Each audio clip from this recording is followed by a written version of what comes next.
My name is Clara Sinclair, and I never expected to hear my husband's name whispered with such venom at a party I was attending.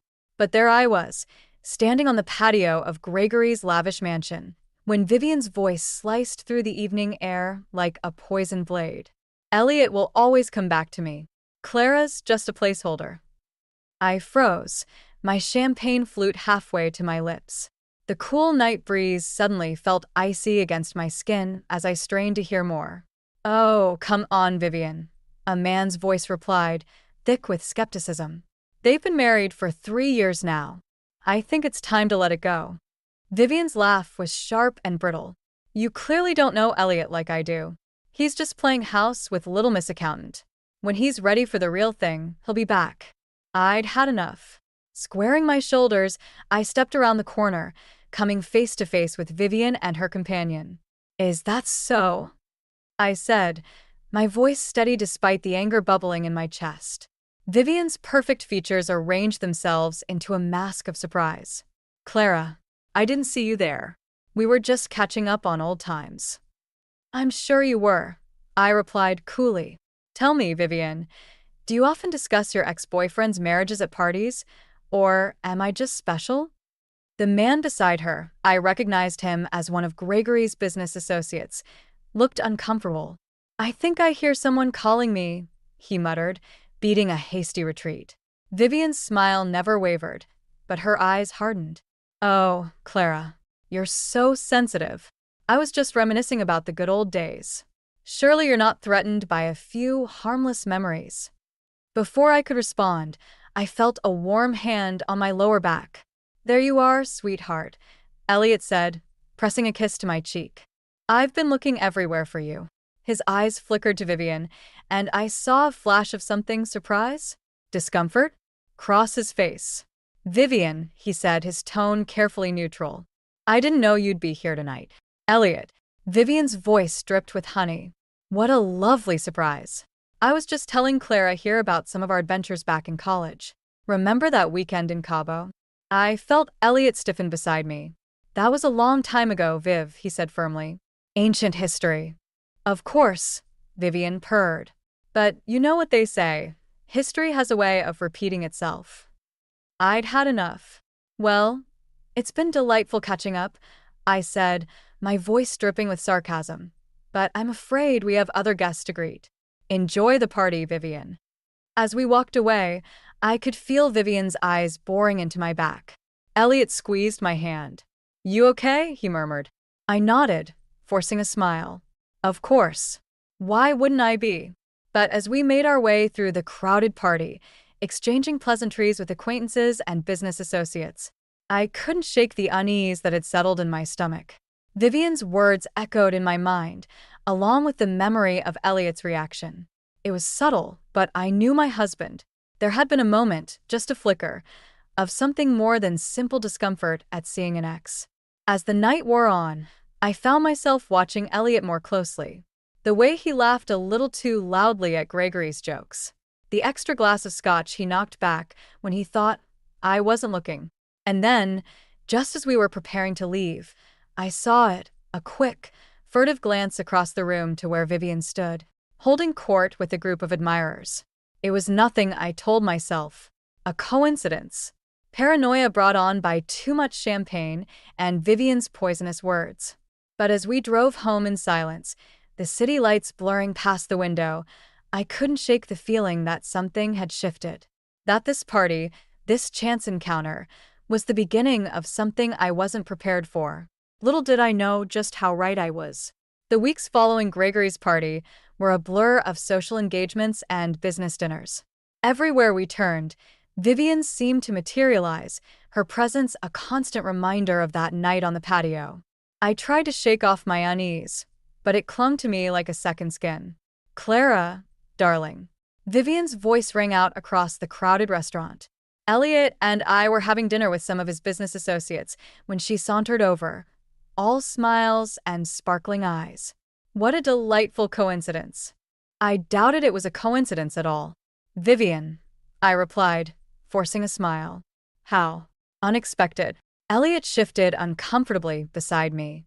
"Viv, we're in the middle of a business dinner." Oh, don't let me interrupt, she purred, laying a hand on Elliot's shoulder. I just wanted to say hello to my favorite power couple. As she chatted with the group, I watched Elliot's face. He was smiling, but there was tension around his eyes. When Vivian finally sashayed away, I couldn't help but notice how his gaze lingered on her retreating form. She certainly knows how to make an entrance. One of Elliot's associates chuckled. That's our Vivian, Elliot replied, his tone light, but his eyes avoiding mine. The next day, I met Margot for coffee, desperate for a sympathetic ear. I don't know, Margot. I sighed, stirring my latte absently. Am I overreacting? Elliot says I'm being paranoid, but… Margot's eyes narrowed. But what? Has something else happened? I hesitated, then plunged ahead. Vivian's everywhere lately. At parties, restaurants, even the gym. And Elliot. He's different when she's around. Distracted. Tense. Have you talked to him about it? I've tried, I admitted. But he just brushes it off, says it's all in my head. Margot reached across the table, squeezing my hand. Trust your instincts, Clara. You're too smart to ignore them. Her words echoed in my mind that evening as I sorted through the laundry. As I shook out Elliot's suit jacket, a small piece of paper fluttered to the floor. Curious, I picked it up. My heart stopped as I read the hastily scrawled words. Meet me at the usual place. 8 p.m. V. The room spun. I sank onto the bed, the note clutched in my trembling hand. This couldn't be happening. There had to be an explanation. I heard the front door open. Elliot's familiar footsteps in the hallway. Clara, he called out. You home? I quickly stuffed the note in my pocket, my mind racing. In here, I managed to reply, my voice surprisingly steady. Elliot appeared in the doorway, loosening his tie. Everything okay? You look pale. I stood up, forcing a smile. Just tired. Long day at work. He nodded, seemingly satisfied with my explanation. As he moved to hang up his jacket, I watched him closely, searching for any sign of guilt or deception. But his face was an unreadable mask. I have to work late tomorrow, he said casually, not meeting my eyes. Big project due. My stomach clenched. Tomorrow was Thursday. The note had said 8 p.m. Oh. I kept my voice light. Anything I can help with? He shook his head quickly. No. Just boring paperwork. You'd hate it. I nodded, my mind whirling. What was I going to do? Confront him? Follow him? The thought of my husband sneaking around with Vivian made me feel physically ill. As we got ready for bed that night, the silence between us felt oppressive. Elliot kissed me goodnight, but it felt perfunctory, distant. I lay awake for hours, staring at the ceiling, the note burning a hole in my pocket and my heart. Tomorrow, I decided. Tomorrow, I would find out the truth, no matter how painful it might be. Because one thing was certain, this unseen rivalry with Vivian was no longer just in my head. It was very, very real. The next evening, I paced our living room, my nerves frayed to breaking point. Elliot had left for his late night at the office an hour ago, his kiss on my cheek feeling like a brand of betrayal. The note burned in my pocket, a constant reminder of the confrontation to come. At 7:45, I couldn't take it anymore. I grabbed my keys and drove to the address I'd found in Elliot's contact list for Vivian's new gallery. My hands shook as I parked across the street, watching the entrance intently. At 7:58, a familiar car pulled up. My heart sank as I watched Elliot step out, straightening his tie before entering the building. I waited 5 excruciating minutes before following. The gallery was dimly lit, soft music playing in the background. I heard voices coming from a back room and crept closer, my heart pounding.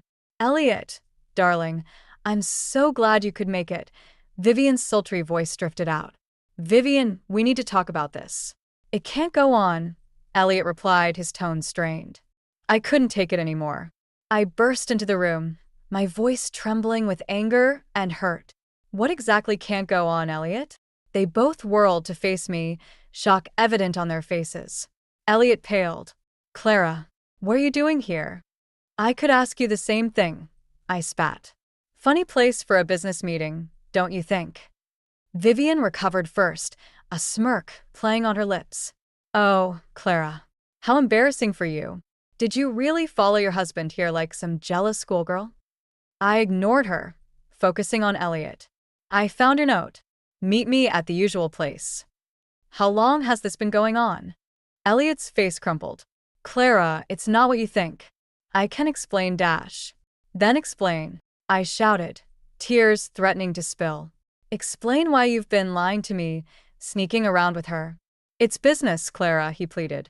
Vivian's father is a major investor in my company. I had to dash. Had to what? I interrupted. Meet his daughter in secret? Lie to your wife.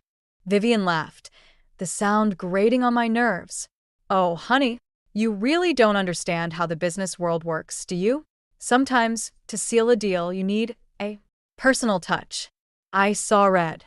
Before I knew what I was doing, my hand connected with Vivian's cheek, the slap echoing in the quiet gallery. Clara. Elliot grabbed my arm, pulling me back. Stop it. I wrenched away from him, my voice ice cold. Don't touch me. Don't you dare touch me. Elliot's face was a mask of anguish. Please let me explain. Henry's investment is crucial for the company. I had to keep Vivian happy, but I swear, nothing happened between us. Nothing happened? I laughed bitterly. You've been lying to me for weeks, Elliot. Meeting her in secret. That's not nothing. Vivian rubbed her cheek, her eyes glittering with malice. Face it, Clara. You're out of your depth here. Elliot needs someone who understands his world, not some number-crunching nobody. I turned to leave, unable to bear another moment in that room. Elliot caught my arm again.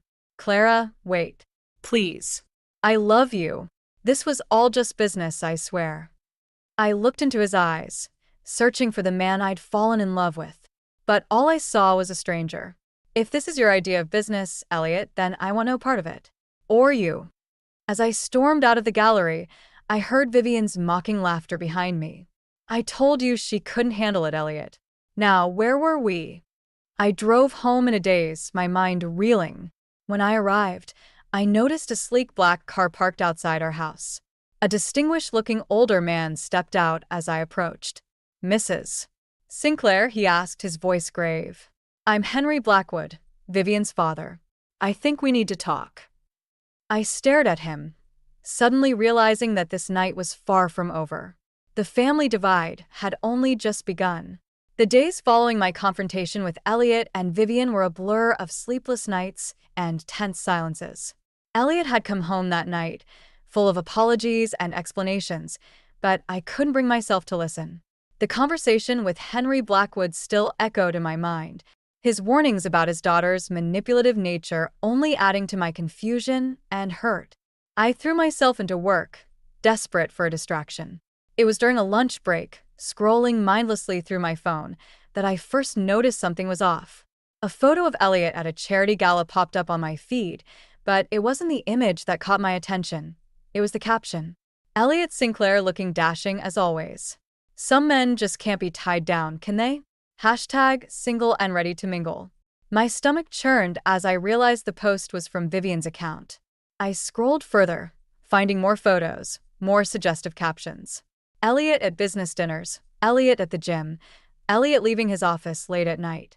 Each image carefully curated to paint a picture of a man living a separate life from his wife. My phone buzzed with a text from Margot. Have you seen this? Call me ASAP. I met Margot at our favorite cafe an hour later, my hands shaking as I clutched my coffee. I don't understand, I said, fighting back tears. Why is she doing this? Margot's eyes flashed with anger. Because she's a manipulative bitch who can't stand to see you happy. She's trying to isolate you, Clara. Make you doubt everything. It's working, I admitted, my voice barely above a whisper. Have you talked to Elliot about this? I shook my head. We've barely spoken since that night at the gallery. He keeps trying to explain, but I can't bear to hear it. Margot reached across the table, squeezing my hand. You need to confront this head-on, Clara. Both Vivian and Elliot. You can't let her win. As if on cue, my phone lit up with a notification. Another post from Vivian, this time a photo of her and Elliot at what looked like a business lunch. The caption made my blood run cold. Some partnerships are just meant to be. In business and in life. Hashtag soulmates. That's it, Margot said, her voice steely. We're putting an end to this right now. Before I could protest, she had grabbed my phone, furiously typing. I watched in a mix of horror and admiration as she commented on the post. Funny, I don't see Elliot's wedding ring in this photo. Must be an old picture, right? Because surely you wouldn't be stupid enough to post current photos implying a married man is single. That could be considered slander, couldn't it? Hashtag check your facts, hashtag lawyer up. Margot. I gasped. What are you doing? She handed my phone back, a satisfied smirk on her face, giving that snake a taste of her own medicine. Now it's your turn. What do you mean? I mean it's time to fight fire with fire. If Vivian wants to play dirty on social media, let's show her how it's done. For the next hour, Margot and I crafted a series of posts, photos of Elliot and me from happier times, our wedding day, romantic vacations. Each one tagged with pointed hashtags like hashtag happily married and hashtag true love. It felt petty, but also strangely empowering. As we were about to post the last photo, my phone rang. Elliot's name flashed on the screen. You need to answer it, Margot urged. I took a deep breath and swiped to accept the call. Hello. Clara. Elliot's voice was urgent. We need to talk. Now. Things are spiraling out of control. I could hear the panic in his voice, and despite everything, my heart ached for him. Okay, I said softly. I'm listening. As Elliot began to speak, I realized that this social media war was just the beginning. The real battle for my marriage and my dignity was about to begin. And I was finally ready to fight. The annual charity gala for the city's children's hospital loomed on my calendar, a glittering event I'd once looked forward to. Now, it felt like a minefield. Elliot had been called away on an urgent business trip, leaving me to face the wolves alone. As I stepped into the grand ballroom, a sea of familiar faces turned to me, their expressions a mix of curiosity and poorly concealed pity. I plastered on my best smile, determined not to let them see me falter.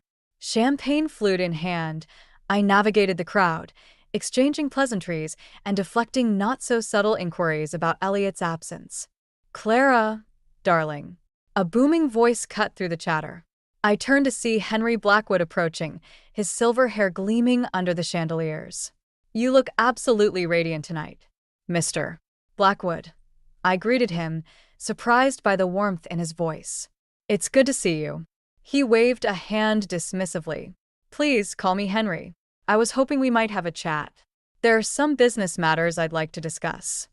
Intrigued and slightly wary, I followed him to a quieter corner of the room. As we talked, I found myself unexpectedly charmed by Henry's wit and intelligence. He spoke passionately about his latest business ventures, asking for my opinion on financial matters with genuine interest. You know, Clara, he said, his eyes twinkling, I've always said Elliot was a lucky man. But I'm beginning to think I underestimated just how lucky. I felt a blush creep up my cheeks. That's very kind of you to say, Henry. It's the truth. In fact, I have a proposition for you. He leaned in conspiratorially. I'm looking for a sharp mind to help oversee a new project. Someone with financial acumen and a fresh perspective. I think you might be just the person I'm looking for. My heart raced at the opportunity. I'm flattered, but wouldn't that be a conflict of interest? With your investment in Elliot's company. Henry's expression darkened slightly. To be frank, Clara, I'm beginning to have some concerns about that investment. But that's a conversation for another time. This project would be entirely separate, under my personal oversight. As we continued to discuss the details, I couldn't shake the feeling that this could be a turning point. A chance to prove myself beyond the shadow of my marriage and the drama with Vivian. Speak of the devil, I spotted Vivian across the room, her eyes narrowing as she took in the animated conversation between her father and me. She began to make her way towards us, but Henry noticed her approach and quickly steered me away. Let's continue this discussion somewhere more private, he suggested, guiding me towards the terrace. The cool night air was a relief after the stuffy ballroom. Henry produced a business card, pressing it into my hand. Think about my offer, Clara. I believe we could do great things together. As he turned to leave, he paused, his expression softening. And Clara? Don't let the whispers and stares get to you. You're made of stronger stuff than that. I watched him disappear back into the crowd, my mind whirling with possibilities. For the first time in weeks, I felt a spark of hope, of purpose beyond the drama that had consumed my life. Returning to the ballroom, I found myself face to face with Vivian. Her smile was sharp as a knife's edge. Well, well, she purred. Cozying up to Daddy Dearest now, are we? How? Enterprising of you. I met her gaze steadily. You know, Vivian, I used to wonder what Elliot ever saw in you. Now I realize absolutely nothing of substance. Her eyes flashed with anger, but before she could retort, I continued, enjoy your games while you can.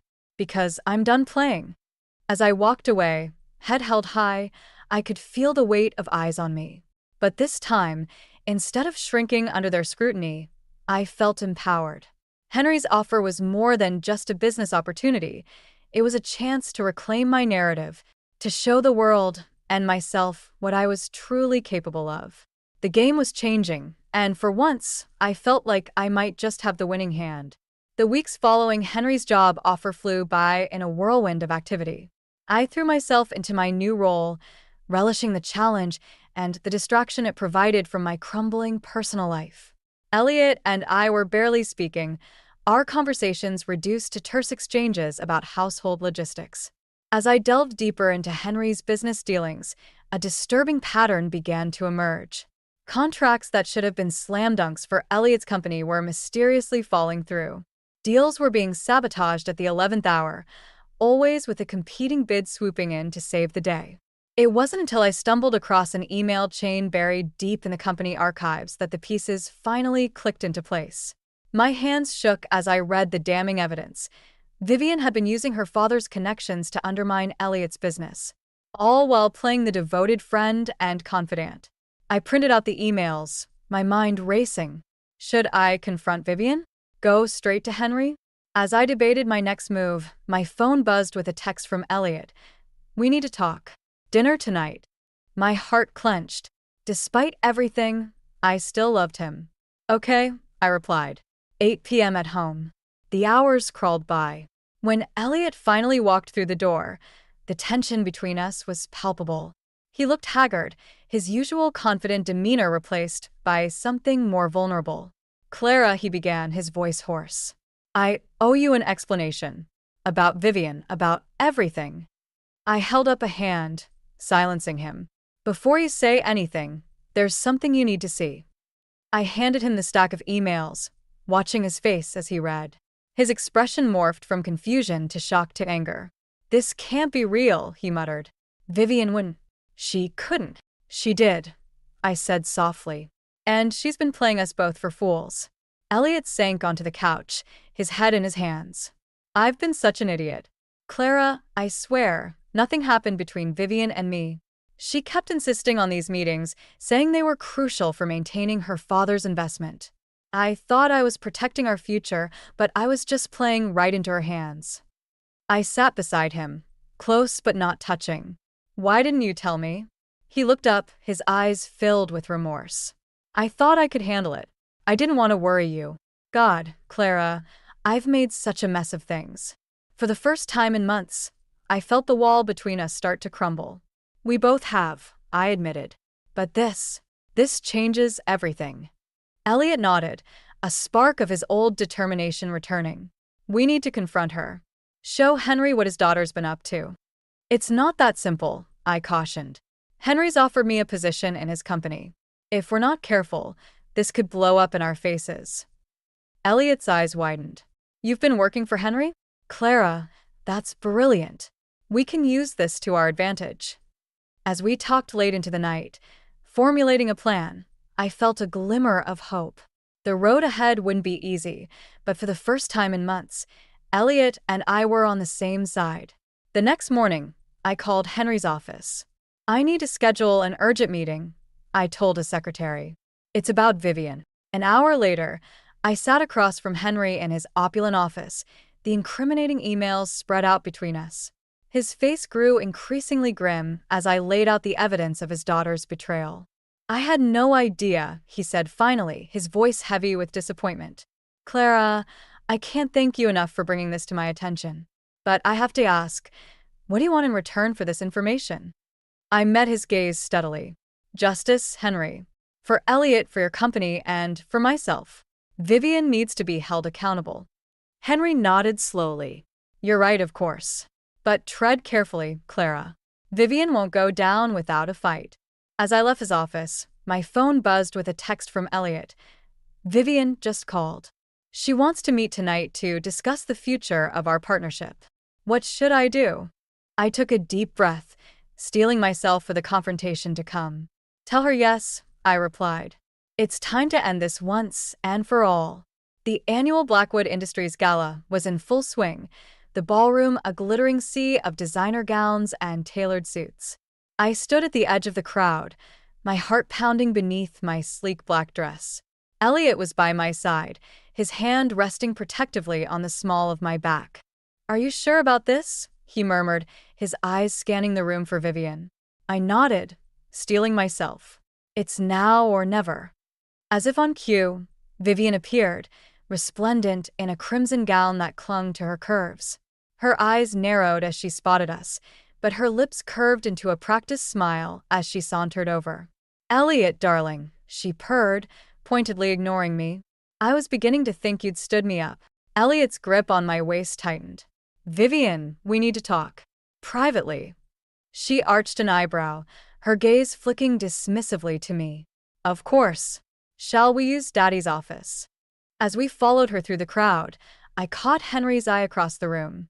He gave me a subtle nod, and I felt a surge of resolve. This ends tonight. Vivian closed the office door behind us, her facade dropping as soon as we were alone. All right, what's this about? I hope you're not here to bore me with more excuses about why our deal fell through. Elliot's jaw clenched. No excuses, Vivian. We know what you've been doing. Her laugh was sharp and brittle. And what exactly is it you think I've been doing? I stepped forward, pulling out the folder of evidence I'd been carrying. Sabotaging Elliot's business deals. Using your father's connections to undermine contracts. Manipulating both of us for your own gain. Vivian's eyes widened for a fraction of a second before her mask of cool indifference slipped back into place. That's quite an accusation, Clara. I hope you have proof to back it up. Oh, we do, Elliot said, his voice hard. Every email, every doctor contract, every backroom deal. It's all here. For the first time, I saw a flicker of genuine fear in Vivian's eyes. But it was quickly replaced by a look of cold calculation. So what? You think you can just waltz in here and threaten me? In my father's company. Your father already knows, I said quietly. The color drained from Vivian's face. You're bluffing. As if on cue, the office door opened, and Henry stepped in. The look on his face was one of profound disappointment. I'm afraid they're not, Vivian. Vivian's composure cracked. Daddy, I can explain dash. Henry held up a hand, silencing her. I've seen the evidence, Vivian. There's nothing to explain. You don't understand, Vivian pleaded, her voice rising. I did it for us, for the company. Elliot's business was a threat dash. A threat. Henry's voice was sharp. The only threat here is you, Vivian. To this family's reputation, to the integrity of our business. Vivian's eyes darted wildly between us, like a cornered animal. You can't do this to me. I'm your daughter. And that makes this betrayal all the more painful, Henry said, his voice heavy with regret. As of this moment, you are no longer a part of Blackwood Industries. Your trust fund will be frozen, your position terminated. Vivian's face contorted with rage. You can't do this. I'll fight you. All of you. I'm afraid you'll find that quite difficult, I interjected, my voice steady. Given that all of your recent activities are now a matter of legal record. The fight seemed to drain out of Vivian all at once. She slumped against the desk, her carefully constructed world crumbling around her. What am I supposed to do now? She whispered. Henry's expression softened slightly. That, Vivian, is entirely up to you. But it won't be here, and it won't be with my money or influence to protect you. As Henry led a shell-shocked Vivian from the room, I felt Elliot's arms encircle me from behind. "It's over," he murmured into my hair. I turned in his embrace, meeting his gaze. "No," I said softly. "It's just beginning." As we rejoined the gala, the weight of the past months finally lifting, I realized that this victory wasn't just about exposing Vivian or saving Elliot's business. It was about reclaiming our lives, our relationship, and our future, together. 6 months after the gala that changed everything, I stood in front of the mirror, adjusting my dress. The Woman of the Year award ceremony was tonight, and my nerves were on edge. "You look stunning," Elliot said, appearing behind me. He wrapped his arms around my waist, pressing a kiss to my shoulder. I leaned into his embrace, marveling at how far we'd come. The months following Vivian's downfall had been challenging, but they'd also been transformative. We'd attended couples therapy, rebuilding our trust and communication one session at a time. Elliot had thrown himself into revitalizing his business, while I'd taken on a permanent role at Blackwood Industries, working closely with Henry to implement new ethical guidelines. "Ready to go?" Elliot asked, offering his arm. As we entered the grand ballroom, I was struck by how different it felt from that fateful night 6 months ago. The air was charged with positivity and celebration, not tension and deceit. Henry approached us, beaming. "Clara, Elliot. So good to see you both." We chatted easily, the awkwardness of our past entanglements long gone. Henry had become not just a mentor, but a friend. "Clara," he said, his tone growing serious. "I wanted to thank you again.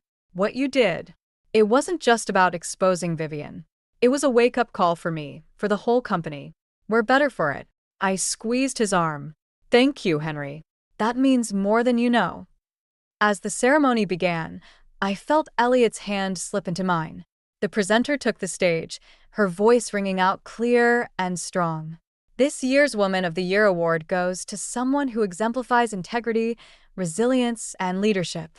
Someone who, in the face of personal and professional challenges, chose to take the high road. Ladies and gentlemen, please join me in congratulating Clara Sinclair." The room erupted in applause. In a daze, I made my way to the stage, accepting the award with shaking hands. "Thank you," I began, my voice steadier than I felt. "This past year has taught me so much about strength, about forgiveness, and about the power of truth." As I spoke, my eyes found Elliot in the crowd. His face shone with pride and love. We all face moments that test us, that make us question everything we thought we knew. But it's in those moments that we discover who we truly are.